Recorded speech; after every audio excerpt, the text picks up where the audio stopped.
Any person who engages himself within this material world in performing activities that necessitate great struggle, and who, after obtaining a human form of life, which is a chance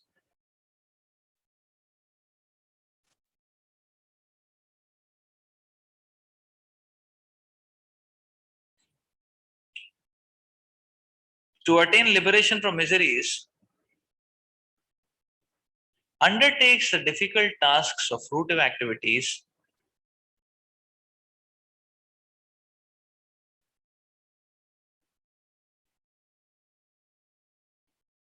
must be considered to be cheated and envious of his own self. In this material world, people are engaged in different activities simply to achieve a little success in sense gratification.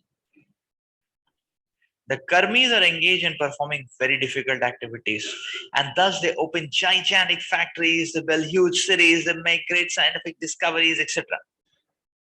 In other words, they are engaged in very costly sacrifices in order to be promoted to the heavenly planets, higher planetary systems.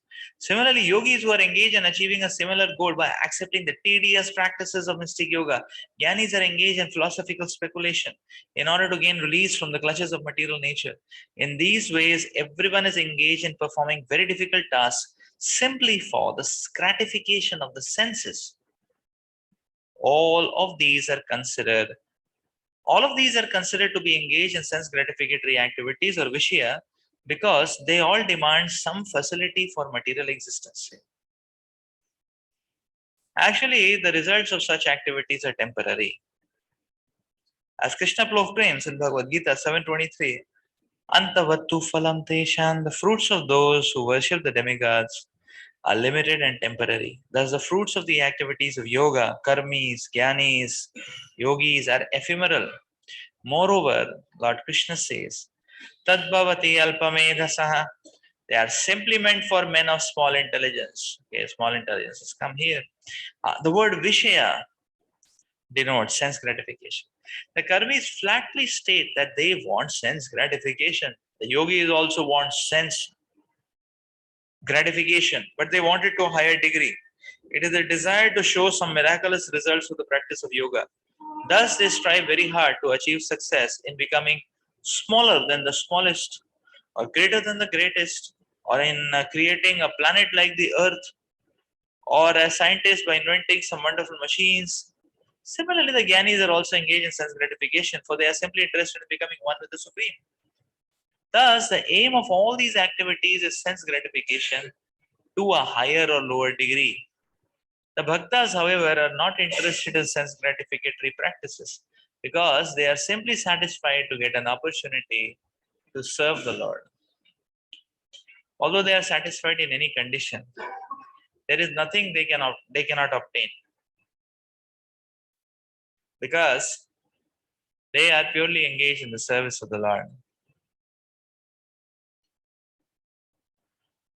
The wise of the demigods condemn the performances of the performers of sense gratificatory activities as vanchita, cheated. Those who are so engaged are actually killing themselves, atmaha. As stated in Bhagavatam 11, 20, 17.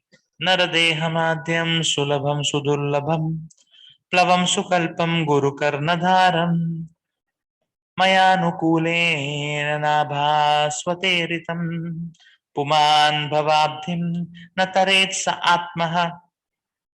11, 20, 17. Interesting.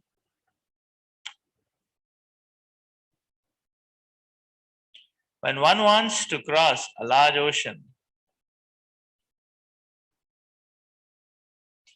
he requires a strong boat.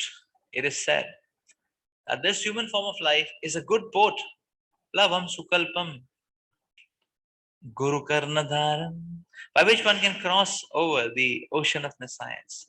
In the human form of life, one can obtain the guidance of a good navigator, the spiritual master. Also, one gets a favorable wind by the mercy of Krishna, and that wind is the instructions of Krishna. The human boat, the human body is a boat. The instructions of Lord Krishna are the favorable winds, and the spiritual master is the navigator. The spiritual master knows well how to adjust the sails to catch the winds favorably and steer the boat to its destination. If, however, one does not take advantage of this opportunity, one wastes the human form of life. Wasting time and life in this way is the same as committing suicide. The word labdhva apavargyam is significant in this verse because, according to Jiva Goswami, apavargyam, or the path of liberation, does not refer to merging into the impersonal Brahman, but to salokya sadi siddhi, salokyadi siddhi, or salokya adi siddhi, salokya adi, which means attaining the very planet where the Supreme Personality of Godhead resides. Now, there are 5 kinds of liberation, and one is called Sayuja Mukti, or merging into the existence of the Supreme, or the impersonal Brahman effulgence. However, since there is a chance of one's falling down again into the material sky from the Brahman effulgence, Srila Jiva Goswami advises that in this human form of life, one's only aim should be to go back home, back to Godhead. The word savanchitaha indicate that once a person has obtained the human form of life, he is actually cheated if he does not make preparations to go back home, back to Godhead.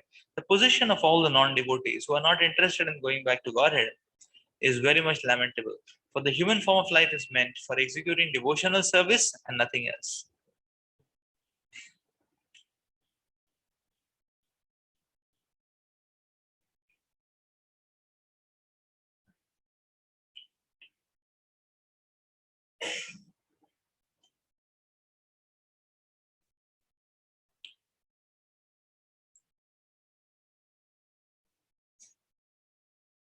Srila Prabhupada very beautifully highlights how the materialistic people, they spend so much of efforts. They spend so much of efforts. For what cause? Nothing. I mean, just imagine the degree of madness in this materialistic world, material world. They have no cause, very temporary, shallow, superficial, flickering cause, which tantamounts to zero. And for that cause, they spend so much energy and struggle. So much energy and struggle. Therefore, it's a very lamentable situation. It's a very unfortunate situation. But actually, you see, for nothing, they are spending so much energy. Can you imagine how much mad they are? Jitna. If that madness gets channelized towards Krishna, service to Krishna, just imagine if all these materialistic people who are ready to do so much, they have made big cities, they have made big technology. If all of them want to serve Krishna and glorify Krishna in that way, what will happen to this material world? Amazing, is it not? You know, so amazing.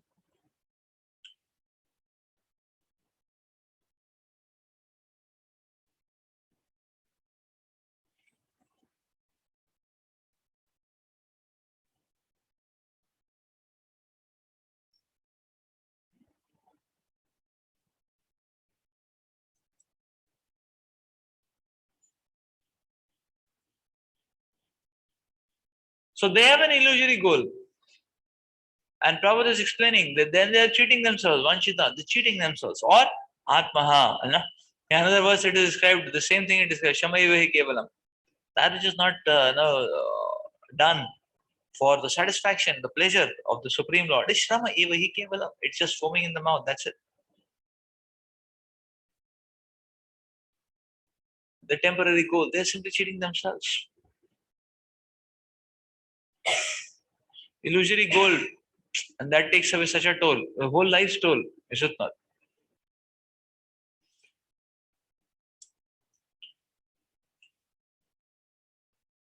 Actually, that's why you see Srila Bhaktivinoda Thakur used to say one should take inspiration from a materialistic person. Sometimes we feel I am a devotee. I am doing morning program.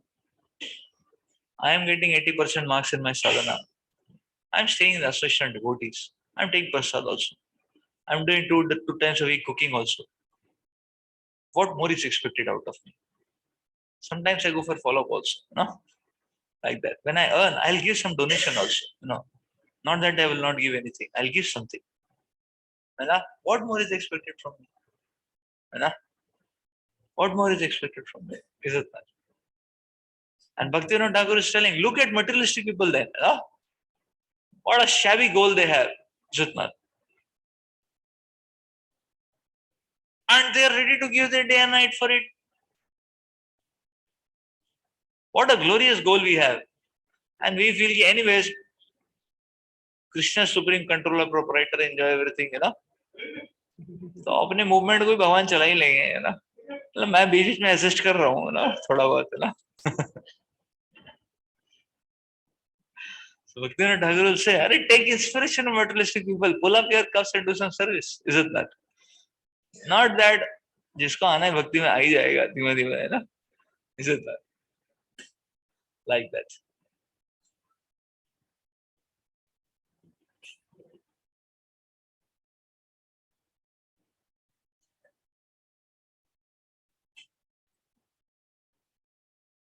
That's the point which is being mentioned. So beautifully.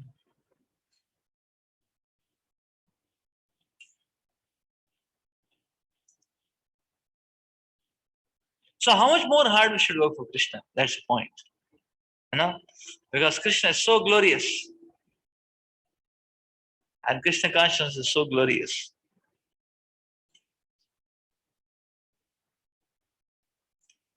Maitreya Vacha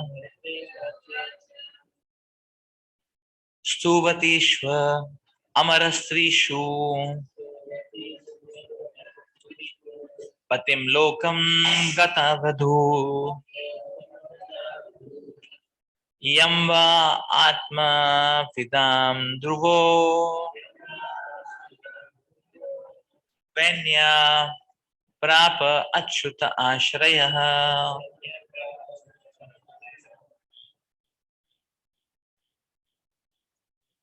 The great sage Maitreya continued speaking.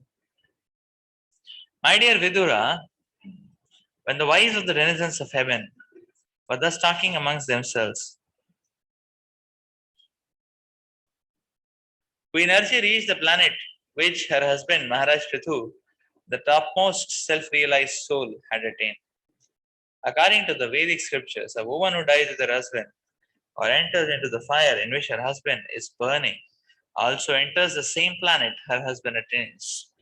Oh, in this material world, there is a planet called as Pati Loka. Just like there is a planet known as Pitra Loka.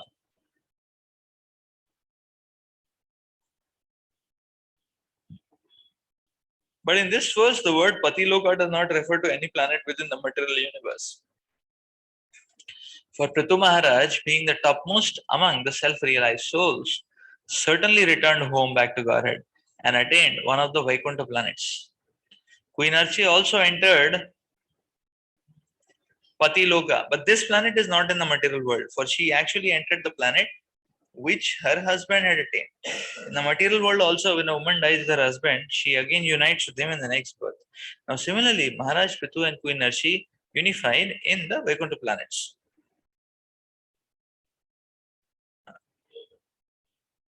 So this unified is not merging or void or something. They're together serving. The Vaikuntha planets. Okay, so in the Vaikuntha planets, there are husbands and wives. Or the husbands and wives are there in the Vaikuntha planets also. But there is no question of their giving birth to children, not needed, or having sex life. Yeah, there is no sex life in the spiritual world. No shabby sex affairs in the spiritual world. In the Vaikuntha planets, both the husbands and wife are extraordinarily beautiful. And and they are attracted to one another, but they do not enjoy sex life. Indeed, they consider sex not to be very relishable. Because both husband and wife are always absorbed in Krishna consciousness and in glorifying and chanting the glories of the Lord. According to Bhaktivinoda Thakur also, a wife and husband can turn the home into a place as good as Vaikuntha, even while in this material world, being absorbed in Krishna consciousness, Even in this world, a husband and wife can live in Vaikuntha simply by installing the deity of the Lord within the home and serving the deity according to the directions of the Shastras. In this way, they will never feel the sex urge. And as soon as one becomes detached from sex life and proportionately attached to the service of the Lord, he actually experiences living in the Vaikuntha planets. So, in the ultimate issue,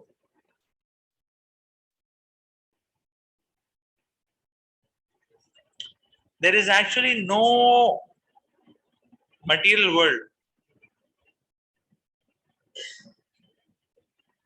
But when one forgets the service of the Lord and engages himself in the service of his senses, he is said to be living in the material world. So, material world is an illusion. That's the point. There is actually and factually no material world. But when the living entity is intoxicated in that illusion, then only the material world exists.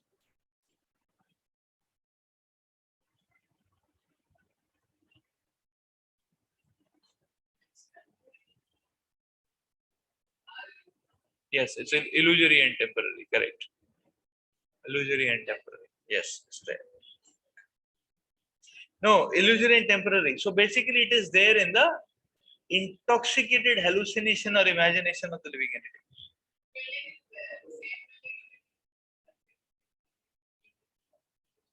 Yes, that way, yes. That is the way. No, building is meant for a certain purpose, say for example. But like say for example, say Nalanda, Nalanda classrooms are meant for classes. Nalanda classroom, it's meant for classes. Okay, you go take class, go out. Is it not? But one may just sit there, and one may just sit there to study or do whatever, or chit chat or whatever, and then whole night one may be there also. It's possible, no? Like in the main building, so many rooms are open, so people sometimes go to study, here and there. And now, if one thinks that, a mad person may actually take his pillow and go and sleep in the Nalanda classroom itself. Is it not? It's possible. Like in companies, some people do that.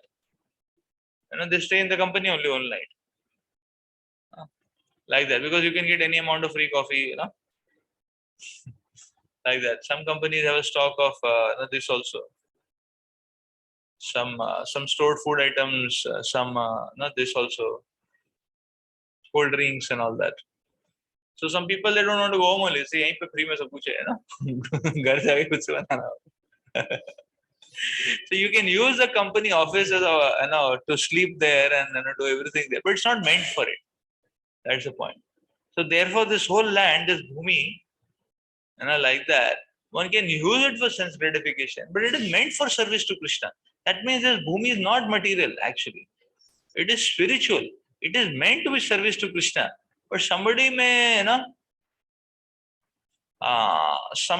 use it in a wrong sense. Any mad person can do anything, is it not? That's the point. But it is not meant for it. In the same way, the material world is actually meant for glorifying Krishna. It is actually the energy of the Lord. But the rebellious living entity misuses it.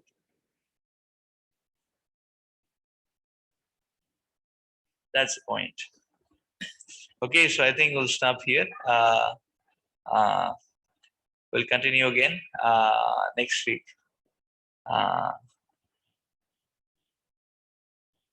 Srila Prabhupada ki jai, Granthara Srimad Bhagavatam ki jai. Devo.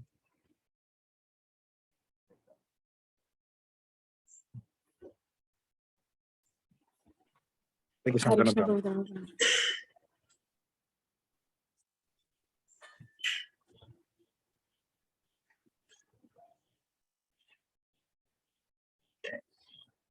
I think yeah, yes.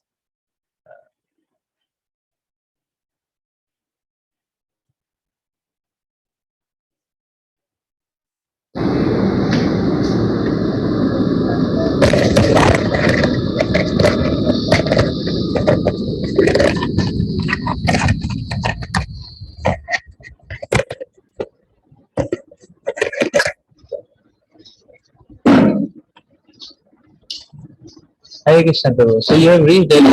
You are in Bhopal itself right now. Yes, Prabhu. In Bhopal. Acha.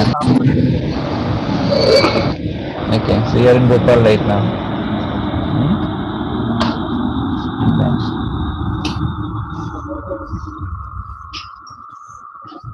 He's fine, Prabhu. He's better.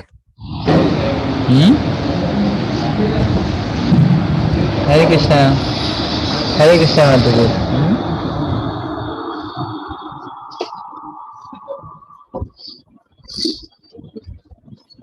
अच्छा है माता जी, भगवान की असीम कृपा है कि आप अभी ना आपका हेल्थ थोड़ा है ना स्टेबल हो रहा है ना. Very nice.